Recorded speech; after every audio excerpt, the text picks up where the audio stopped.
नमस्कार। Political pitch में आप सभी लोगों का स्वागत है।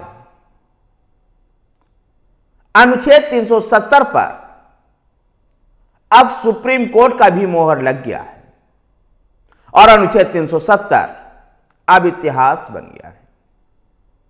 सुप्रीम कोर्ट का इधर फैसला अनुच्छेद 370 पर आना था, उधर राज्यसभा में गृह मंत्री अमित शाह को जम्मू कश्मीर राज्य पुनर्गठन विधेयक और जम्मू कश्मीर राज्य आरक्षण संशोधन विधेयक को राज्यसभा में पेश करना था।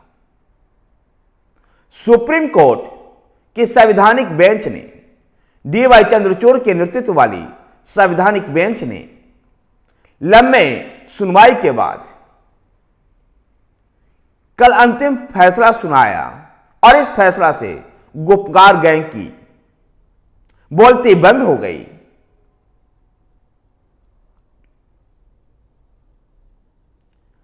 सुप्रीम कोर्ट ने यह फैसला सुनाया कि अनुच्छेद 370 जम्मू कश्मीर अनुच्छेद 370 को संसद हटा सकती थी और संसद के हटाने का यह अधिकार था और संसद ने इसे हटाया और अनुच्छेद 370 संविधान में अस्थायी प्रावधान था। यद्यपि सुप्रीम कोर्ट ने केंद्र सरकार को यह हिदायत भी दी कि सितंबर 2024 तक जम्मू कश्मीर में विधानसभा का चुनाव करवाया जाए और जम्मू और कश्मीर को राज्य का दर्जा दिया जाए। गौरतलब है कि 5 अगस्त 2019 को अनुच्छेद 370 को खत्म कर दिया गया था और जम्मू और कश्मीर राज्य को 2 हिस्सों में बांटकर 2 अलग अलग केंद्र शासित प्रदेश बना दिया गया, जिसमें एक केंद्र शासित प्रदेश जम्मू और कश्मीर, दूसरा लद्दाख का था।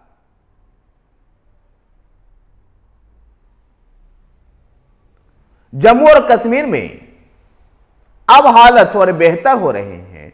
नए परिसीमन आयोग की रिपोर्ट भी आ चुकी है। चुनाव आयोग ने भी चुनाव की पूरी तैयारियां कर ली है। ऐसे में अब उम्मीद की जा रही है सुप्रीम कोर्ट के आदेश के बाद यह उम्मीद और बढ़ गई है कि राज्य में चुनाव अब लोकसभा चुनाव के साथ संपन्न करवाया जा सकता है। अगर किसी कारण लोकसभा के चुनाव के साथ अगर राज्य में चुनाव नहीं हुआ तो जम्मू और कश्मीर का चुनाव फिर अमरनाथ यात्रा के बाद हो सकता है। जम्मू और कश्मीर राज्य को लेकर जो अनुच्छेद 370 था, इस पर सुप्रीम मोहर लगने के बाद संसद के राज्यसभा में गृह मंत्री अमित शाह भी दहाड़े। कांग्रेस पर उन्होंने आरोप लगाते हुए कहा कि गलतियां बड़े से बड़े आदमी से भी हो जाती है, लेकिन जब एहसास हो तो उसको सुधार कर लेना चाहिए। वो नेहरू की उस गलती की ओर इशारा कर रहे थे जिसके माध्यम से नेहरू ने सीज फायर पहले किया और जम्मू और कश्मीर का मामला को यूएनओ में लेकर के गए। कांग्रेस का भी अनुच्छेद 370 पर छाती पीटने को लेकर के कहा कि अब सुप्रीम कोर्ट के फैसले के बाद अपने सोच में बदलाव लाओ, नहीं तो जितने बचे हो इतने भी नहीं बचोगे। जम्मू और कश्मीर को लेकर के जहां राज्यसभा में अमित शाह ने जम्मू कश्मीर राज्य पुनर्गठन विधेयक को रखा और आरक्षण संशोधन विधेयक को रखा, जिसके अनुसार राज्य में अब 114 विधानसभा की सीट होगी, जिसमें से 24 विधानसभा की सीट पाकिस्तान ऑक्युपाई कश्मीर के लिए रिजर्व रखा गया है, क्योंकि भारत की संविधान इस बात को कहती है। भारत की संसद ने कई बार यह प्रस्ताव पास करके कहा है कि पीओके भारत का हिस्सा है। कल प्रस्ताव रखते समय भी गृह मंत्री अमित शाह ने इस बात को कहा कि जब पीओके हमारा है और हमारा ही रहेगा, इसके लिए 24 विधानसभा की सीट पीओके के लिए रिजर्व रखी गई है, जबकि बाकी 90 सीटों में बाकी के 90 सीटों में चुनाव होगा।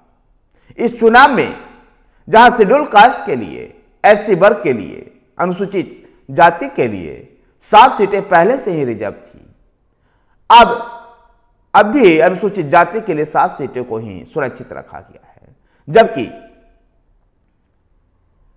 2 सीट पर अनुसूचित जनजाति के लिए रिजर्व किया गया है। इसके अलावा भी कुछ सीटें, कुछ नॉमिनेट मेंबर भी होंगे जो विस्थापित कश्मीरियों से होंगे।